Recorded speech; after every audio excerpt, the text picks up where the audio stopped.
জমি কেনার পর জমি মাফিয়াদের দাদাগিরি ট্যাক্স না দেওয়ায় এক ব্যক্তির বাড়ি ভাঙচুরের অভিযোগ উঠল। এই ঘটনায় ফুলবাড়ি থেকে গ্রেফতার এক অভিযুক্ত। ধৃতের নাম পাপ্পু রায়।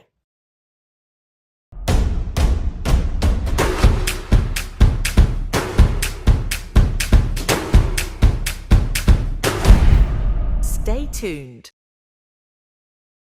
গত 10 জানুয়ারি মাটিগাড়া থানায় 8 জনের বিরুদ্ধে অভিযোগ দায়ের করেছিলেন বিপাশনা ছেত্রী নামে এক মহিলার অভিযোগ, তার স্বামী সুজন খালিং 2021 সালে মাটিগাড়া থানা অন্তর্গত 5 কেলগুড়ি মৌজায় 3 কাঠা জমি কিনেছিলেন। এরপর 2022 সালে সেই জমিতে একটি বাড়ি তৈরি করেন তারা। সেই সময় এলাকার কিছু জমি মাফিয়া তার স্বামীর কাছ থেকে দাদাগিরি ট্যাক্স হিসেবে 5 লক্ষ টাকা দাবি করে।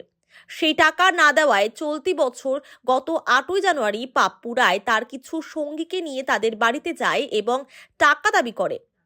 মহিলার অভিযোগ, টাকা না দেওয়ায় জমি মাফিয়ারা অন্য কারো নামে জমি হস্তান্তরের হুমকি দেয়।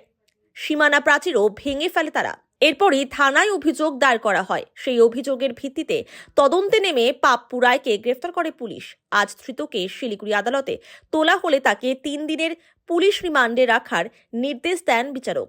বাকি 7 জনের খোঁজ করছে পুলিশ।